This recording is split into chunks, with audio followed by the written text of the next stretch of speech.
सावधान। जय श्री ओम नमः सिद्धेभ्यः। जय श्री ओम नमः सिद्धेभ्यः। जय श्री ओम नमः सिद्धेभ्यः। नमो अर्हन्तारं नमो सिद्धारं नमो आयरीयाडं नमो वज्रायाडं नमो लोय सवसाहुडम्। श्री जिन शासन गुरु नमो नाना विधि सुखकार। आत्महित उपदेश ते करे मंगलाचार। सोहे जिन शासन में आत्मानुशासन शुद्ध। जाकी दुख हारी सुखकारी सांची शासना। जाको गुण भद्र करता गुण भद्र। जाको जानी भद्र गुण धारी भव्य उपासना। ऐसे सारे शास्त्र को प्रकाशे अर्थ जीवनी को। बने उपकार नासे मिथ्या ब्रह्म वासना। ताते देश भाषा करी अर्थ को प्रकाश करो। जाते मंद बुद्धि होके पुत अर्थ भासना। जाते मंद बुद्धि होके पुत अर्थ भासना। लक्ष्मी निवास निलयम विलीन विलयम निदाय हदिवीरम। आत्मानुशासनमहं वक्षे मोक्षा अभ्याना। आत्मानुशासन जी ग्रंथ आचार्य गुणभद्र देव द्वारा विरचित, जिसके 226 नंबर श्लोकों पे हमारी चर्चा चल रही थी। और हमने देखा कि पहले कषायों के त्याग की चर्चा करी, फिर कषायों के त्याग की चर्चा करने के बाद वहाँ पे बताया कि जो जीव इन कषायों को त्याग करता है वही कैसा है, निकट भव्य है। और फिर निकट भव्य के स्वरूप की चर्चा करते करते वहाँ पे मुनिराजों की चर्चा करी कि जो विषय आदि से विरक्त हैं, परिग्रह आदि के त्यागी हैं, समस्त जीवों के प्रति दया के परिणाम हैं, ऐसे जीव निकट भव्य हैं और वे मुक्ति प्राप्त करते हैं। फिर वास्तव में फिर और पुष्टि करी कि वास्तव में रत्नात्रयधारी गुणों से युक्त जो मुनिराज हैं वे ही मुक्ति के पात्र हैं। मतलब ये वहाँ पे पुष्टि करी कि दूसरा कोई रास्ता नहीं है। अगर मोक्ष में जाना है तो क्या करना पड़ेगा, रत्नात्रय तो धारण करना ही पड़ेगा। तो कल हमने आखिरी में पढ़ा था कि जो सर्व प्रपंचों से रहित होता है, जो सर्व प्रपंचों से रहित होता है वही मुक्त होता है, क्योंकि मुक्ति का मूल नी प्रपंचपना ही है। जो हे उपादेय को जानकर हे पदार्थों का त्याग करते हैं और आत्म कल्याण के कारणभूत रत्नात्रय को ग्रहण करके विषयों से विरक्त होते हैं, वे भवसागर से पार होते हैं। कि यहाँ पे कहा कि जो मुनिराज हैं या जो निकट भव्य हैं वे क्या करते हैं, हे और उपादेय पदार्थों को क्या करते हैं, भली भांति जानते हैं। परमार्थ वचनिका नाम से पंडित बनारसीदास जी ने एक रचना लिखी है, मोक्ष मार्ग प्रकाशक के पीछे आती है वो। तो उसमें उन्होंने लिखा हे क्या है और गेय क्या है। हम क्या समझते हैं, हे क्या है बोलो है? या हम बाहर के जो पदार्थ हैं ना उनको हे समझते हैं कि भैया परिग्रह त्याग कर दिया, ये त्याग कर दिया। बोले बाहर के जितने भी पदार्थ हैं ना वे सब गेय हैं। बोले उनमें तो हे बना बनेगा ही नहीं। क्यों नहीं बनेगा, क्योंकि तुमने ग्रहण ही नहीं किए। तो बोले फिर हे क्या है, तो वहाँ उन्होंने बताया कि आत्मा की जो या अपने द्रव्य की जो अशुद्ध पर्याय है वो हे है। क्योंकि जो अशुद्ध पर्याय है उसका तुम त्याग कर सकते हो, बाकी तो कोई द्रव्यादिक जो है वो क्या नहीं करे, तुमने तो ग्रहण ही नहीं करे।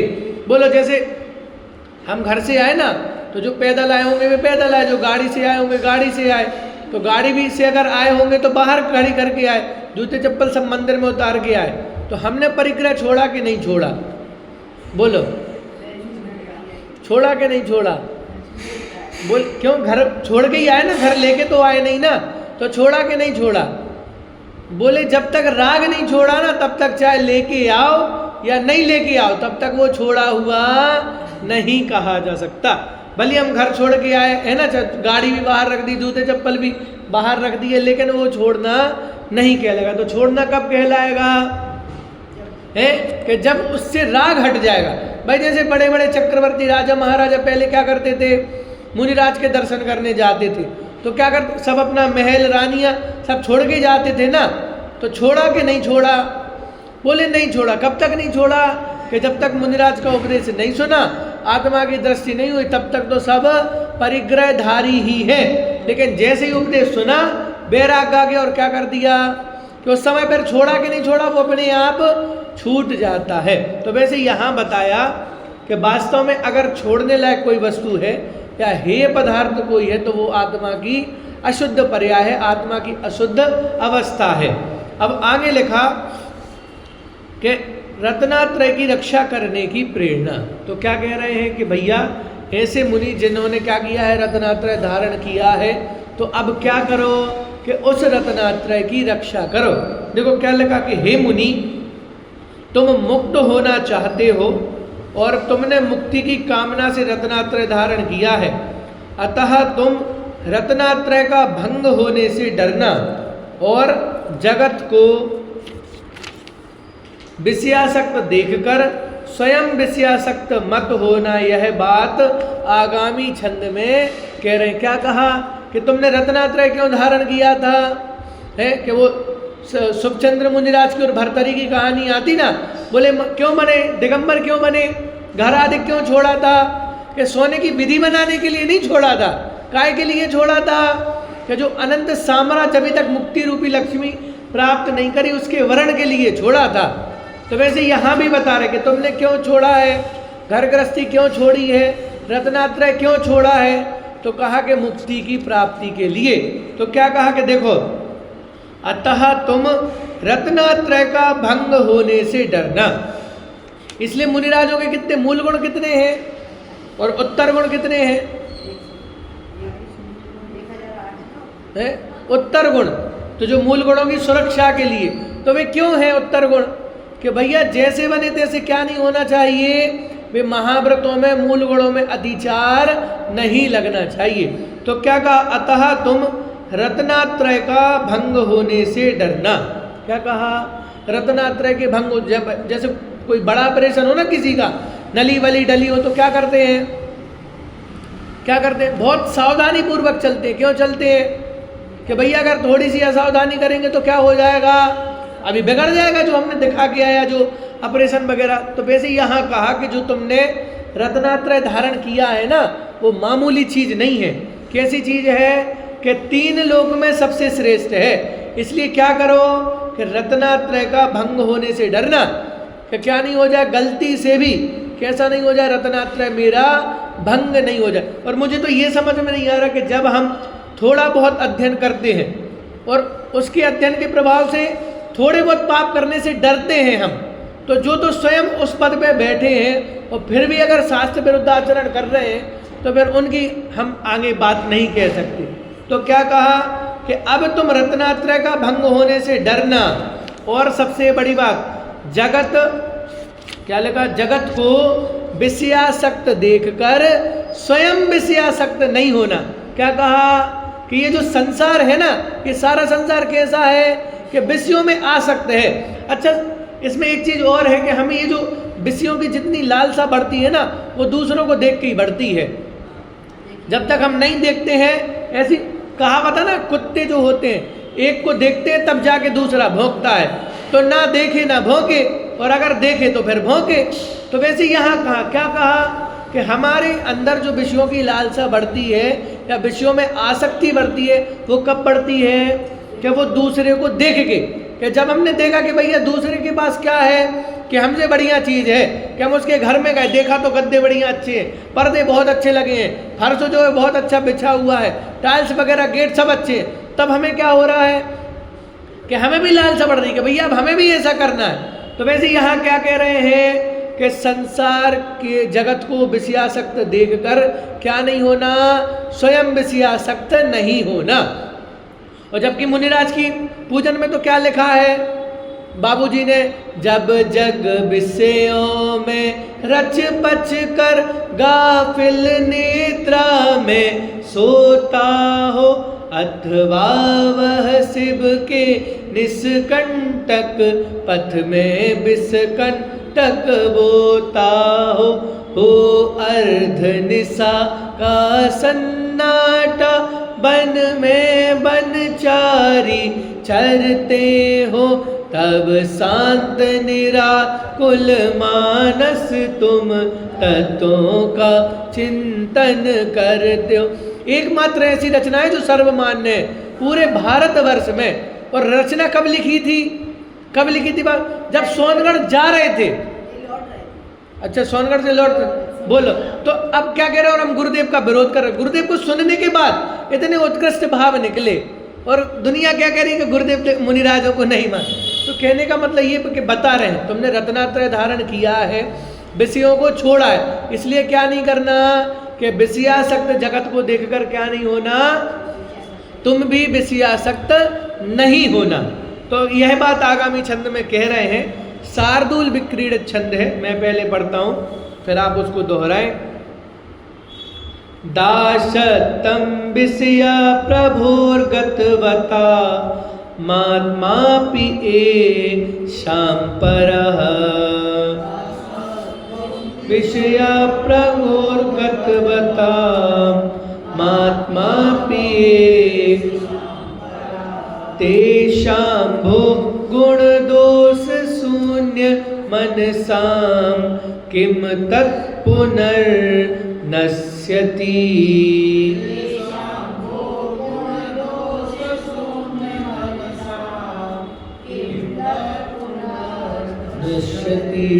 भेतव्यं भवतैव यस्य भुवन प्रद्योतिरत्नत्रयम्।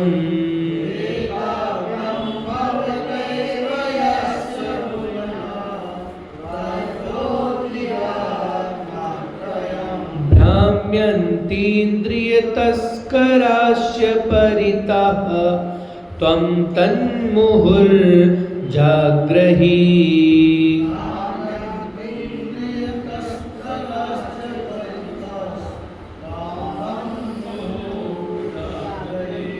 लास्ट की जो लाइन है, भ्राम्यन्तीन्द्रिय, भ्राम्यन्तीन्द्रिय तस्कराश्च परितः, परितस है तो वहां जो आधा सा है उसका विसर्ग हो जाएगा, तो परितः यहां तक पूरी लाइन आएगी एक बार और फिर आएगी त्वाम तन्मुहुर जाग्रही।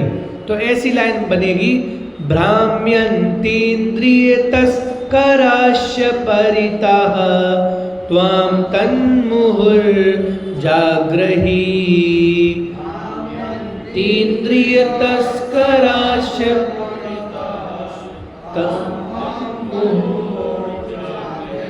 एक साथ में पढ़ता हूँ।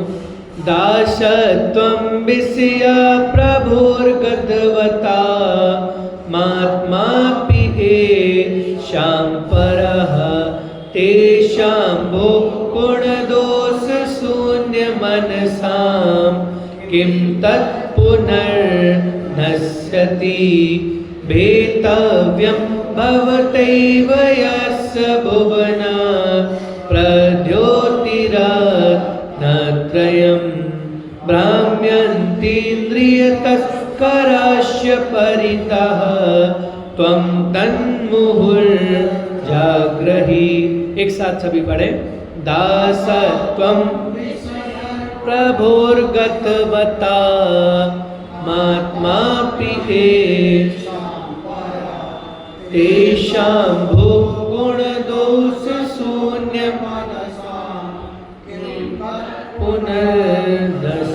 जगति भेतव्यं भवतैव यः स भुवन प्रद्योतिरानत्रयं भ्राम्यन्तीन्द्रियतस्कराश परितस्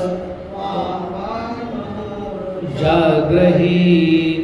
जो अविवेकी विषय रूपी राजा के दास हुए हैं, जिनका चित्त गुण दोषों के विचार से शून्य हुआ है और जिनका आत्मा पराधीन है, उनकी दशा देखकर हे विवेकी तू भटकना मत। क्या कहा कि पहले तो जो अविवेकी है, क्यों?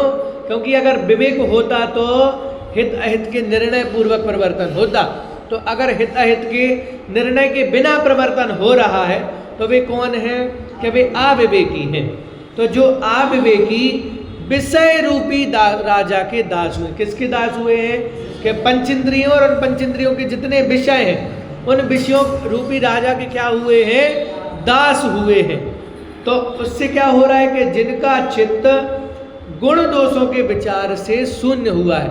तो पहले तो अविवेकी है, और अविवेकी होने पर भी क्या है कि विषय रूपी राजा के कैसे हैं? दास हो गए।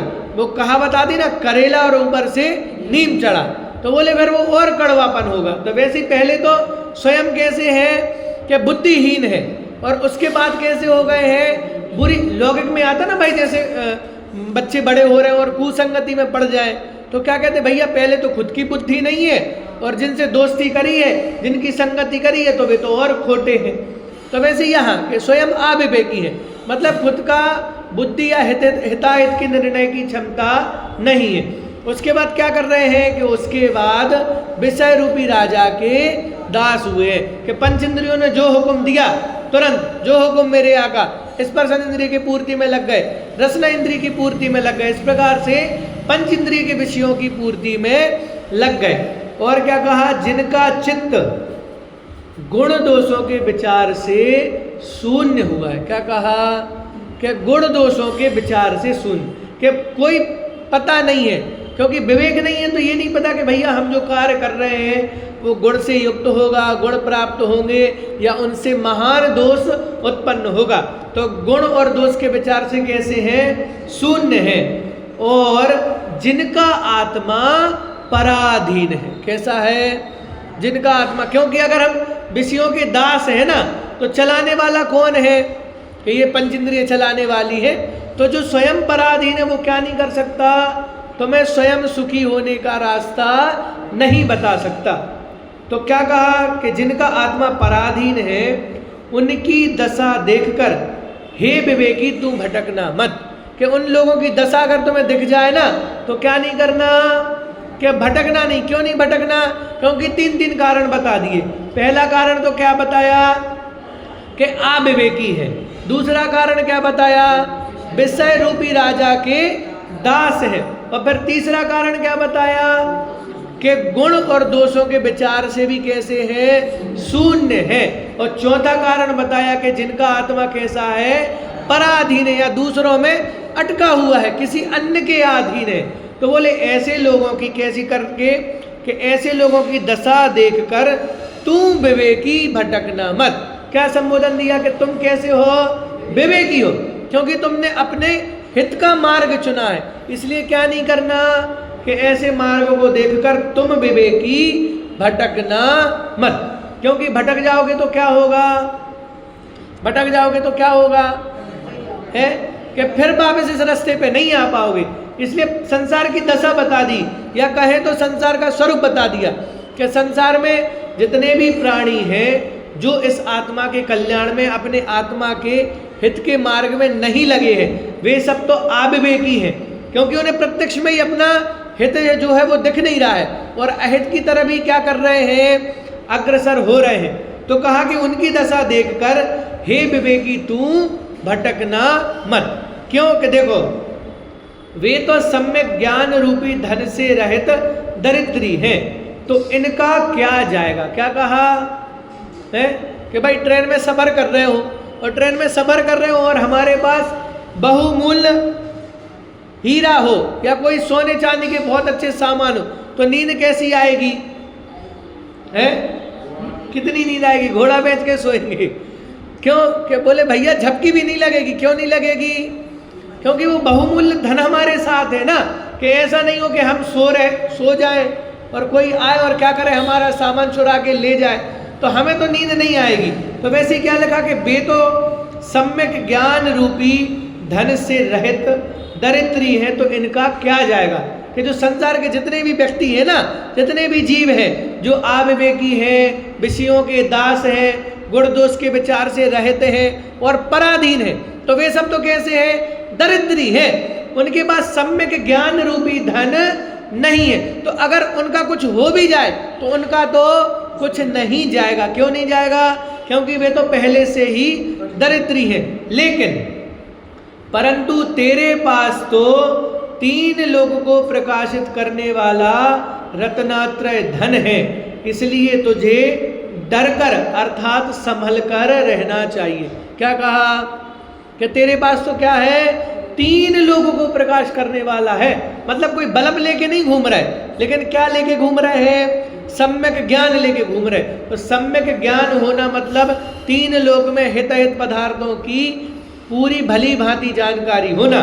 तो इसलिए क्या कहा? परंतु तेरे पास तो 3 लोगों को प्रकाशित करने वाला रत्नात्रय धन है, इसलिए तुझे डरकर अर्थात संभल कर रहना चाहिए। कि तुम क्या कर रहे हो? जंगल में या यात्रा कर रहे हो ना, तो कैसे रहना चाहिए? कि डर कर भी रहना चाहिए और संभल कर रहना चाहिए। क्यों? इसलिए जितने बड़े बड़े व्यापारी हुआ जो सोने चांदी के सामान आदि लेके जाते हैं, वे कैसे ले जाते हैं? बढ़िया सूट बूट पहन के आते होंगे, ब्रीफ केस लेके आते होंगे, कोड वाला जैसा दिखाते हैं। कैसे जाते हैं? कि साधारण भैया अगर बहुत बड़ा होगा ना तो वो जनरल डिब्बे में बैठ के जाएगा, रिजर्वेशन भी नहीं करवाएगा। तो क्या करते हैं कि पहली बात तो बहुत साधारण वेशभूषा में जाएंगे, और थैला भी कैसा लेके जाएंगे? मेला कुचेला फटा वटा थैला हो, उसमें क्या करके जाएंगे? उसमें वो सामान रख के जाएंगे। क्यों जाएंगे? क्योंकि भैया उनको उसकी कीमत पता है। तो वैसे ही जो मुनिराज हैं उनके पास क्या है? सम्यक ज्ञान रूपी धन है। हमें अभी कीमत नहीं आएगी। क्यों नहीं आएगी? क्योंकि वो हमारे पास है ही नहीं। तो जब तक होगी नहीं वो वस्तु, तब तक उसकी कीमत भी पता नहीं चलेगी। तो इसमें क्या लिखा? कि रत्नात्रय धन है, इसलिए तुझे डरकर अर्थात संभल कर रहना चाहिए। क्योंकि सावधानी हटी, और ये तो लिखा ही रहता है, बाकी ऐसे कहते हैं कि सावधानी हटी और खीर पुड़ी बटी। कि भाई थोड़ी सी भी आपकी सावधानी हटेगी तो क्या हो जाएगा? कि फिर आपका जो भव है ना वो भवांतर में पहुंच जाओगे आप। तो वैसे ही यहाँ बता कि रत्नात्रय धन है, इसलिए क्या करना? इसलिए क्या करना? कि प्रत्येक समय में कैसे रहते हैं? जागृत अवस्था में रहते हैं। उसमें लिखा ना, संयम रतन समार विषय चोर बहु फिरत है। बोलो, मतलब कोई एक शरीफ व्यक्ति हो और चोरों के बाजार से गुजर रहा हो, तो कैसे गुजरेगा? कि बहुत बेफिक्र होकर गुजरेगा। बोले भैया बहुत संभल के। क्यों? क्योंकि ऐसा नहीं हो कि थोड़ा सा भी इधर उधर निगाहें जाए और हमारा जो धन है वो हरण हो जाए। तो वैसे यहाँ कहा कि जो चूंकि रत्नात्रय धारण किया हुआ है, तो क्या कहा? विषय चोर बहु फिरत है। कि चारों तरफ क्या कर रहे हैं? कि जो विषय रूपी चोर है वे क्या कर रहे हैं?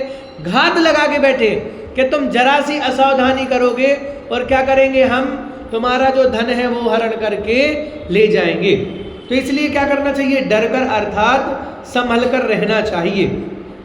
तेरे आसपास चारों तरफ इंद्रिय रूपी चोर घूम रहे। क्या कहा? चारों तरफ। कि चूंकि शरीर है ना, तो शरीर में क्या है? कि हर तरफ क्या है? इंद्रियों का साम्राज्य है। स्पर्श इंद्रिय पूरे में व्याप्त है। फिर रसना, घ्राण, चक्षु, कर्ण, 5 इंद्रिय रूपी चोर क्या कर रहे हैं? घूम रहे। और बार बार इंद्रियां करती भी क्या है? कि भैया अपने विषय की ओर प्रवर्तन कराती है। जैसे आत्मा बार बार सुख की तलाश क्यों करता है? बोलो, सुख प्राप्ति का प्रयत्न क्यों करता है? क्योंकि वो उसका स्वभाव है। तो जो वस्तु जैसी है वे वो क्या करती है? अपने स्वभाव की ओर ही अग्रसर होती है। तो वैसे इंद्रियों का स्वभाव भी क्या है? कि विषयों की तरफ झपट्टा मारना। तो इंद्रियां भी क्या करेंगी? कि विषयों की तरफ तो लेकर ही जाएंगी। और क्या कहा? कि चारों तरफ इंद्रिय रूपी चोर घूम रहे हैं, वे तेरे ज्ञान वैभव को चुरा ना ले, ऐसा प्रयत्न कर, अर्थात सदा जागृत रहे। कि विषयों में पढ़ता है और विषय में पढ़ने के बाद क्या होता है कि जो ज्ञान रूपी धन है उसका क्या हो जाता है, हरण हो। बोलो संसार दर्शन देखा ना, संसार दर्शन में क्या बताया है कि पेड़ पे लटका हुआ है, सब कुछ दिख रहा है, वैसे ही हमें भी सब कुछ दिख रहा है, लेकिन दृष्टि कहाँ है कि वो जो शहद की बूंद गिर रही ना, बस एक बूंद शहद और एक बूंद शहद और इतने में क्या होता है, पूरा जीवन समाप्त हो जाता है। इसलिए बार बार प्रेरणा दे रहे हैं कि वे तेरे ज्ञान वैभव को चुरा ना ले, ऐसा प्रयत्न कर, अर्थात सदा जागृत रहे। उसमें लिखा नियमसार जी में क्या लिखा है, गाथा आती ना, कौन सी आती है, जो जन निधि पाकर गुप्त होकर भोगते, निज वतन में भोगते। कि भाई जैसे सही कोई व्यक्ति होवे और उनको क्या मिल जाए, बहुमूल्य निधि मिल जाए, तो वे क्या करते हैं, ढिंढोरा नहीं पीटते, आराम से अपने घर में जाएंगे और क्या करेंगे, उसका भोगन करेंगे गुप्त तरीके से। तो वैसे ही कहा कि ये जो संयम रूपी जो निधि प्राप्त हुई है ना तुम्हें, तो क्या करो कि तुम भी क्या करो, उसको गुप्त होकर भोगो। और गुप्त होकर कैसे भोगो कि पंच इंद्रियों को पता न लग जाए कि तुम्हें क्या प्राप्त हो गया है, रत्नात्रय प्राप्त हो गया, क्योंकि वे तो तुम्हें चुराने के लिए घूम रहे हैं। इसलिए क्या लिखा कि वे तेरे ज्ञान वैभव को चुरा ना ले, ऐसा प्रयत्न कर, अर्थात सदा जागृत रहे। कि बाहर की जो निधि आदि प्राप्त होती है, अगर पहली बात तो तीन चीजें लिखी ना कि धन की जो गति है वो तीनों ही कैसी है, दुख प्राप्त देने वाली है। कि जब प्राप्त करते हैं तब क्या होता है, तब भी कष्ट होता है, क्योंकि धनार्जन बैठे बैठे नहीं होता।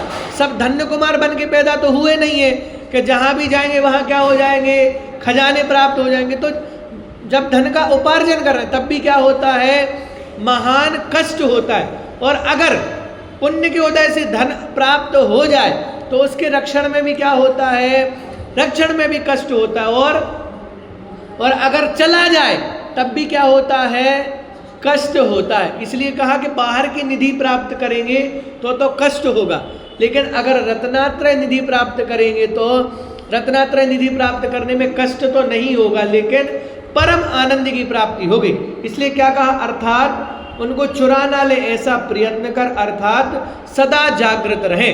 कि भाई जैसे घर की सुरक्षा करते हैं ना, क्या सुरक्षा, बहुत बढ़िया दीवार बनाएंगे, गेट लगाएंगे, गेट पे भी क्या करेंगे, बहुत मजबूत ताला लगाएंगे, सिक्योरिटी गार्ड भी बिठा के रखेंगे। क्यों, क्योंकि वो हमारे घर की निधि को ना हरण कर ले जाए। और हम हमारे खुद के संयम आचरण की कितनी सुरक्षा कर रहे हैं, बोलो, हमने कितने पहरेदार बैठाए हैं कि हमारा जो संयम रूपी आचरण है जो पल रहा है वो छूट ना जाए।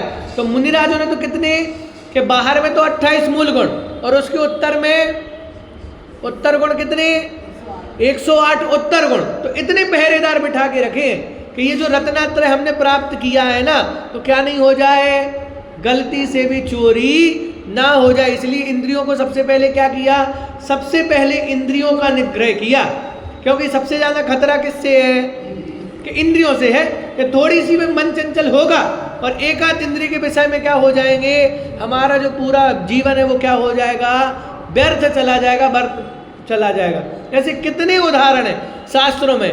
भाई पुष्पडाल मुनिराज का तो प्रसिद्ध उदाहरण हमने सुन के रखा है। क्या सुन के रखा है, क्या मोह था, कि मात्र कानी स्त्री से राग था।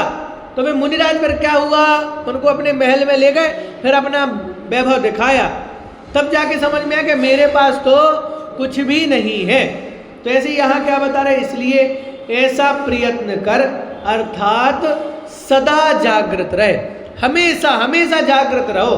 क्योंकि थोड़ी सी भी जागृत अवस्था नहीं होगी या थोड़ी सी भी सुसुप्त अवस्था आ जाएगी तो उसमें क्या होगा कि रत्नात्रय रूपी धन चला जाएगा। बोलो मुनिराज को तो गुणस्थान की भी रक्षा करना कि नहीं करना, बोलो, कि भाई अगर थोड़ा सा भी अंतर्मुहूर्त में एक समय भी जाना हो गया उतने में क्या होगा, गुणस्थान गिर जाएगा।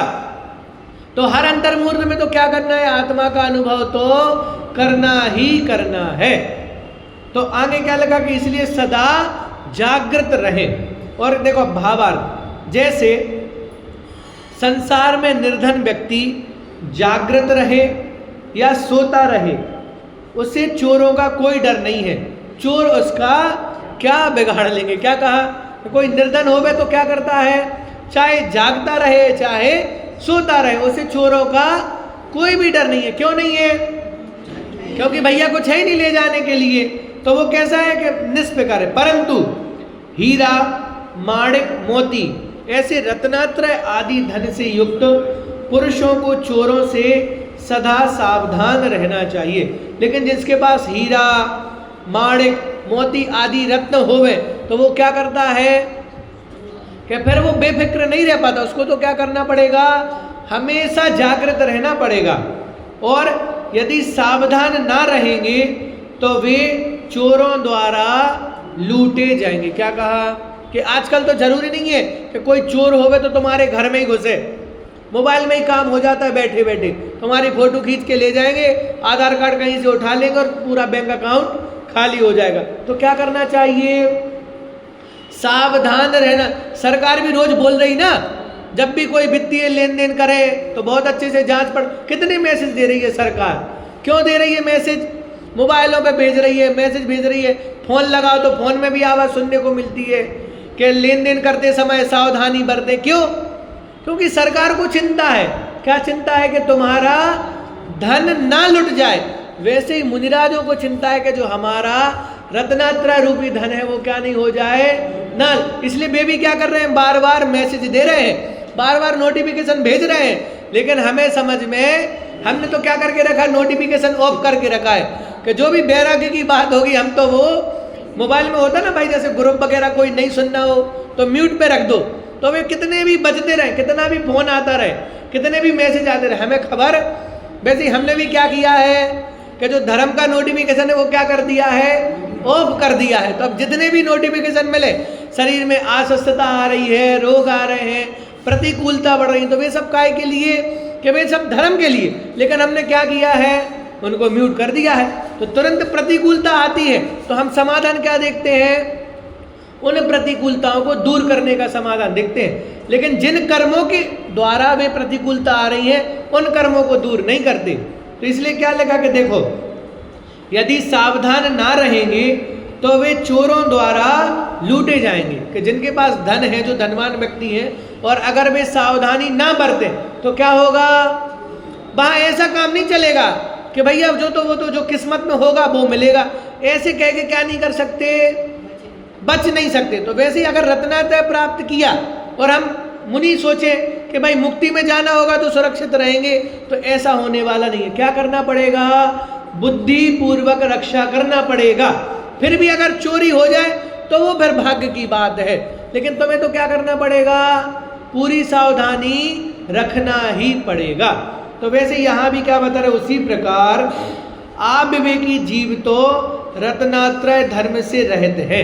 क्या कहा कि जो अविवेकी, उनके पास तो धन है ही नहीं, रत्नात्रय रूपी धन नहीं है, परंतु हाँ, उन्हें इंद्रिय रूपी चोरों का डर नहीं है। क्यों नहीं है, क्योंकि रत्नात्रय निधि नहीं है, इसलिए इंद्रियों के विषय में कितनी भी प्रवृत्ति करें उनका तो कुछ नहीं जाएगा। इसलिए प्रमादी होकर विषयों का सेवन करते हैं। कौन, कि जो अविवेकी हो और जिनके पास रत्नात्रय रूपी धन नहीं। बोलो, धनवान व्यक्ति हो और चोरों से दोस्ती करेगा, बताओ। कोई धनवान व्यक्ति और पता चले कि भैया ये बहुत चोर लुटेरा है, तो क्या करेंगे, चाय पे बुलाएंगे, भोजन करने बुलाएंगे, या उससे दूरी बना के रखेंगे कि पता भी चल जाए ना किसने भैया वहां पे हाथ मारा था, भले बेचारा 5 रुपए उठा पाया हो। तो कितनी बार बुलाओगे तुम घर पे, कि बोले घर पे बुलाना तो दूर बात है, हम क्या करेंगे, दूर से ही, दूर से दूर कर देंगे उसको। तो वैसे यहाँ भी कहा कि तुम्हारे पास रत्नात्रय रूपी धन है तो क्या करना पड़ेगा, कि विषयों से, पंचेंद्रियों से क्या करना पड़ेगा, दोस्ती नहीं करना पड़ेगा। अगर पंचेंद्रियों से दोस्ती होगी तो है कि दोस्ती करके क्या करेंगे, तुम्हें पूरा लूट के ले जाएंगे। तो क्या कहा, इसलिए प्रमादी होकर विषय का सेवन करते हैं, क्योंकि कुछ है ही नहीं। कौन, अविवेकी पुरुष। परंतु तू रत्नात्रय रूपी धन का धारी है, इसलिए इंद्रिय रूपी चोरों से सावधान रहना चाहिए। क्या कहा कि तुम्हारे पास तो क्या है कि इंद्रिय रूपी वो रत्नात्रय रूपी धन है ना, इसलिए क्या करना चाहिए, इंद्रिय रूपी चोर से क्या होना चाहिए, सावधान रहे। इसलिए जब भी हमारे पास कोई मूल्यवान वस्तु हो तो हम क्या करते हैं, अपने में सीमित रहते हैं। यात्रा वगैरह करें ना, बहुत सारे व्यक्ति दिख जाते हैं यात्रा करते समय, अगर कोई बहुमूल्य वस्तु होवे कुछ होवे तो वे कैसे होते हैं, स्वानमुखी होते हैं। ज़्यादा किसी से बातचीत करना नहीं, ज़्यादा किसी को बोलना बताना नहीं कि हम फलानी जगह से आए हैं, फलानी जगह जा रहे हैं, फलाना फलाना हमारा बिजनेस, कुछ नहीं बताते। बस भैया यहाँ बैठे वहाँ तक जाएंगे, बात खत्म, जाना बात नहीं। तो वैसे ही मुनिराजों के पास रत्नात्रय निधि होती है तो वे भी कैसे होते हैं, स्वानमुखी होते हैं। उन्हें बाहर से मतलब नहीं है। आहार करने आए, आहार वो लिखा ना, कौन सी विधि होती है, गोचरी वृत्ति। कौन सी वृत्ति होती है कि गाय क्या करती है कि भैया देखती नहीं है कौन दे रहा है, बुजुर्ग दे रहा, महिला, बच्चा, कौन नहीं, सिर्फ किससे मतलब होता है, आहार से। वैसे ही वे भी क्या करते हैं, मात्र आहार, किसी से राग नहीं है, किसी से ज्यादा चर्चा वार्ता नहीं। आहार के बाद भी क्या करेंगे, धर्म का उपदेश देंगे, उसके बाद अपने स्थान पर वापस चले जाएंगे। तो इसलिए क्या कहा कि इसलिए इंद्रिय रूपी चोरों से सावधान रहना चाहिए। यदि तू प्रमादी रहेगा तो अपना धन लुटाएगा। क्या कहा कि अगर प्रमादी हो और तुम्हारे पास बहुत बहुमूल्य, और आजकल यही सिस्टम है कि जिनके पास बहुमूल्य चीज़ें हैं या जो बहुत बड़े बड़े रईस हैं, वे क्या करते हैं, उनका बोलचाल, उठना बैठना, लोगों का आना जाना बहुत कैसा होता है, बहुत लिमिटेड होता है, बहुत ज़्यादा फैलाते नहीं। क्यों नहीं फैलाते, क्योंकि भैया जो अरबों रुपयों की चीज़ पड़ी है ना, वो खतरे में पड़ जाएगी। तो वैसे ही जिनके पास रत्नात्रय निधि है, ऐसे मुनिराज क्या नहीं करते, विषयों में ज़्यादा प्रवृत्ति नहीं करते। इसलिए पंच इंद्रियों के विषय जब भी बढ़ते हैं या जब भी जोर मारते हैं, वे क्या कर लेते हैं, तुरंत ऊट पटांग प्रतिज्ञा कर लेते हैं कि भैया भोजन, क्योंकि मूल तो भोजन से ही हो रहा ना, भोजन ग्रहण करेंगे तो प्रमाद बढ़ेगा, इसलिए सबसे ज्यादा सावधानी उसमें ही रखते हैं। बोलो, अनशन, उमोदर, वृत्ति परिसंख्यान, रस परित्याग, बोलो इतनी सारी चीजें भोजन के लिए करें तब। क्यों, क्योंकि पूरा ध्यान तो वहां जाएगा ना, तो पूरा उपयोग वहां लगाए कि अगर थोड़ी सी भी उपयोग में भटकाव आ रहा हो तो तुरंत कैसा हो जाए, वो स्थिर हो जाए। तो इसलिए क्या कहा, यदि तू प्रमादी रहेगा तो अपना धन लुटाएगा। यहाँ धन की बात चल रही, लेकिन अगर प्रमादी होगा ना तो कोई भी कार्य नहीं कर पाएगा, कोई भी कार्य हो। यहाँ तो चूंकि धन रक्षा की बात चल रही है, क्या नहीं वो उदाहरण पढ़ते ना हम सबके, एक गार्ड था, रात में सो गया और उसको सपना है कि सुबह सेठ जी जिस फ्लाइट से जा रहे हैं तो वो फ्लाइट क्या होने वाली है, क्रैश होने वाली है। तो सुबह जब सेठ जी जाने लगे तो बहुत समझा उसने, पैर पड़े, सेठ जी बात मानो, बात मानो, नहीं जाओ नहीं जाओ नहीं जाओ, मैं आपके हाथ पैर जोड़ रहा हूँ। सेठ जी ने बात मान ली, सेठ जी नहीं गए।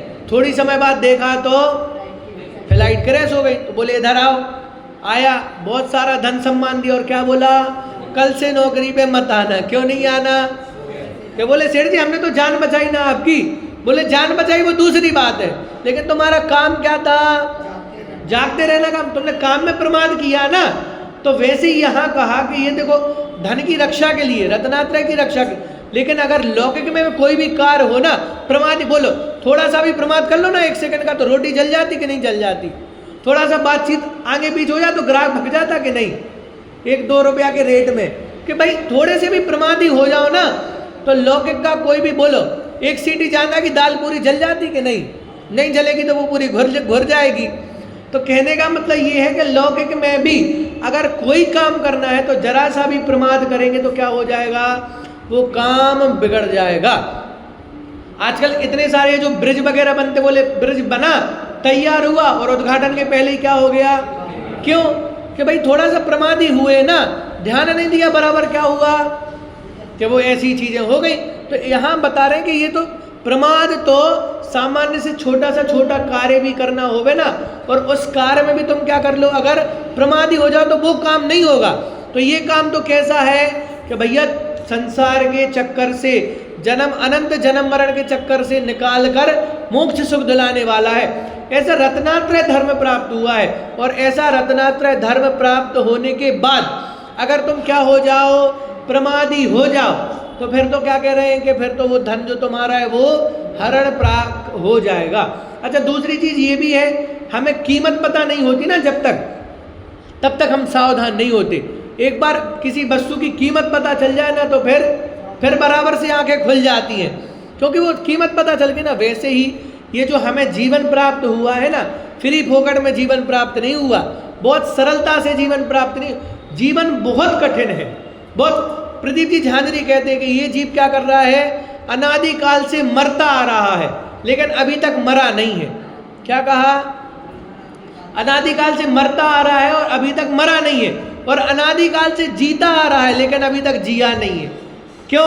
कि भैया भाव मरण तो प्रति समय चल रहा है ना, अनंत पर्याय तो हमने बदल ली है ना, लेकिन मरा नहीं है। क्यों नहीं मरा है? क्योंकि जीवत्व शक्ति, और जब तक जीवत्व शक्ति रहेगी कभी मर नहीं पाएगा। और अनादिकाल से जीता आ रहा है लेकिन कभी भी क्यों नहीं जिया है?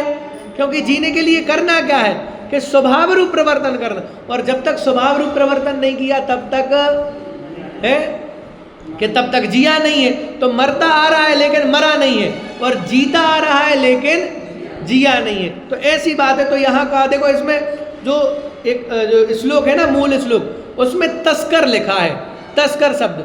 बाबूजी ने वही शब्द, क्या शब्द कहा? पढ़ा में, उसके पहले क्या लाइन है बोलो? पढ़ा में तस्कर दल गया, तो उसके पहले क्या लिखा है बताओ? नहीं, बोलो क्या है? हम पूजन करते ना, पढ़ा में तस्कर दल के हाथ, ये तो खालिस्तान है। इसके पहले की लाइन बताओ।